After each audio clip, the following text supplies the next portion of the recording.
Party 2024 గెలిచిన తర్వాత నేనైతే మేనిఫెస్టో చూసి కొంచెం హ్యాపీగా ఫీల్ అయ్యా. అరే మేనిఫెస్టో నారా చంద్రబాబు నాయుడు గారు సూపర్ 6 మేనిఫెస్టో ఇచ్చారు. అన్ని కుటుంబాలకి, రాష్ట్ర ప్రజలకి చాలా సంతోషకరమైన విషయము అనని హ్యాపీగా ఫీల్ అయ్యా. ఎందుకంటే జగన్మోహన్ రెడ్డి గారు ఇచ్చిన పథకాల కంటే రెట్టింపు ప్రకటించారు బాబు గారు. నిజంగా ఎందుకంటే 18 సంవత్సరాల నుంచి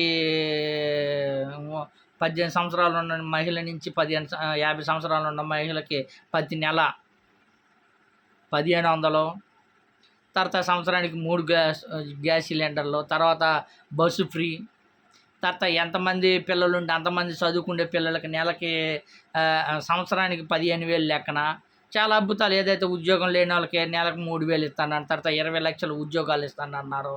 అదేవిధంగా ఇంకా అదే బీసీలో అవన్నీ చాలా చెప్పారు.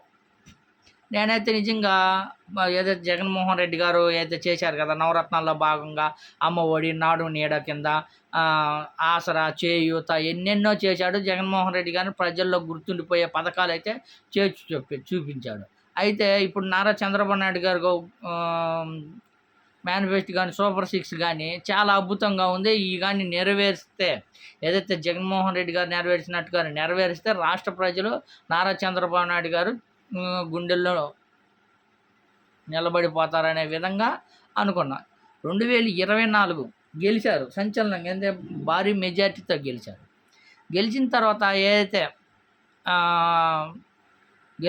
ఏదైతే మేనిఫెస్టో చెప్పారో సూపర్ 6, అవ్వాతాతలకి పింఛన్ 4,000 ఇస్తాము, తర్వాత ఏదైతే 2 నెలలు కలిపి మొత్తం 7,000 ఇస్తాను, తర్వాత వాలంటరీ వ్యవస్థను అలానే కొనసాగిస్తాను, 10,000 జీతం ఇస్తానని. అయితే ఇప్పుడు వాలంటరీ వ్యవస్థ చూస్తేనేమో ఏదైతే డిగ్రీ గతంలో జగన్మోహన్ రెడ్డి గారు ఉంటేనేమో 10th క్లాస్ మీద బేసిక్ మీద అదే కుల మతం భేదం లేకుండా పార్టీకి అతీతంగా, అంటే టీడీపీ పార్టీ వాళ్ళు అయినా సరే, వైసీపీ పార్టీ వాళ్ళు అయినా సరే అందరికీ ఇచ్చారు.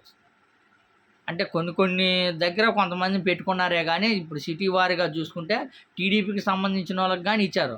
కానీ ఇప్పుడు వచ్చారు అవన్నీ ఏదైతే పథకాలు కానివ్వండి, ఈ వాలంటరీ వ్యవస్థ కానీ, ఈ పింఛన్స్ ఇచ్చే విషయంలో కానివ్వండి, వీటన్నిటికీ ఆంక్షలు విధించే విధంగా ఉందనే చెప్పుకోవచ్చు. ఎందుకంటే స్ట్రైట్ ఫార్వర్డ్గా చేయడం కానివ్వండి, ఇప్పుడు ఆ మహిళకి 18 సంవత్సరాల నుంచి 50 సంవత్సరాలు ఉన్న మహిళకి 1,500 ఇస్తానన్నారు కదా. దానికి ఇప్పుడు ఏం పెట్టారు మళ్ళీ, ఏదైతే 18 సంవత్సరాలు ఉన్న అమ్మాయి పెళ్లి చేసుకుని ఉండాలి, పెళ్లి చేసుకున్న అమ్మాయికి బియ్యం కార్డు ఉండాలా, బియ్యం కార్డు ఉన్న వాళ్ళకే, అదే తెల్ల రేషన్ కార్డు ఉన్న వాళ్ళకే 1,500 ఇస్తాం నెలకి అని ఇది పెట్టారు. ఇలాంటి ఆంక్షన్లు పెట్టుకుంటా పోతే ఇంకేముంది, సగానికి సగం మంది కానీ తీసుకునే విధంగా ఉండకపోవచ్చు అనే నా అభిప్రాయం. అదే వాలంటరీ వస్తుంది. గతంలో 1,00,000 మందికి పైగా ఉన్నారు. ఇప్పుడు ఆ 1,00,000 మంది ఏంది, 10th క్లాస్ బేసిక్ మీద ఉన్న కొంచెం పార్టీలు అనుకూలంగా ఉన్న వాళ్ళకి ఇచ్చుకున్నారు. ఇప్పుడు అట్లా డిగ్రీ క్వాలిఫికేషన్ ఉండి అది గ్రామంలో గ్రామానికి 5 వాలంటీర్లు అనుకుంటే అప్పుడు ఎంతమందిని కోల్పోవాలి? నిజంగా ఏదైతే బాబు గారు చెప్పిన హామీలని 100కి 100% నెరవేర్చేది పక్కకు పెట్టి, ఏదైతే గతంలో జగన్మోహన్ రెడ్డి గారు ఎంతమందికి ఇచ్చారో అంతమందికి కానీ ఇవ్వకపోవడం ఒక దరిద్రం అనే చెప్పుకోవచ్చు. గతంలో వాలంటరీ వ్యవస్థ 1,00,000 మందికి పైగా ఉన్నారు. తర్వాత సచివాలయం వ్యవస్థ ఉద్యోగాలు ఇచ్చారు. తర్వాత ఏదైతే వైన్ షాపుల్లో సూపర్వైజర్గా కౌంటర్లో ఉండేవాళ్ళు వాళ్ళందరికీ ఉద్యోగాలు ఇచ్చారు జగన్మోహన్ రెడ్డి గారు. ఇప్పుడు ఏదైతే బాబు గారు వచ్చిన తర్వాత వీళ్ళందరూ పొట్టగొట్టినట్టే కదా. వాలంటరీ వ్యవస్థ దొబ్బిపోయిద్దా?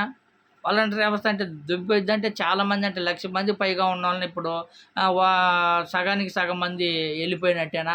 తర్వాత సచివాలయం వ్యవస్థ అంటే ఇంకా తీసేయడానికి లేదు. తర్వాత వైన్ షాపులకు కానీ మారుస్తానన్నాను.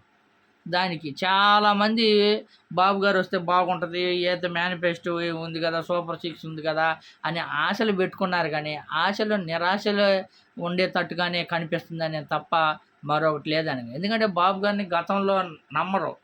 ఎందుకని ఆయన చెప్పేవి కరెక్ట్గా ఉండవు, ఆయన చెప్పే మాటలు కానీ, మేనిఫెస్టో చెప్పే మాటలు కానీ చేయరనే ఒక అభిప్రాయం ఉంది. ఆ అభిప్రాయమే మళ్ళీ కొనసాగించే విధంగా ఉందనే కనిపిస్తుంది.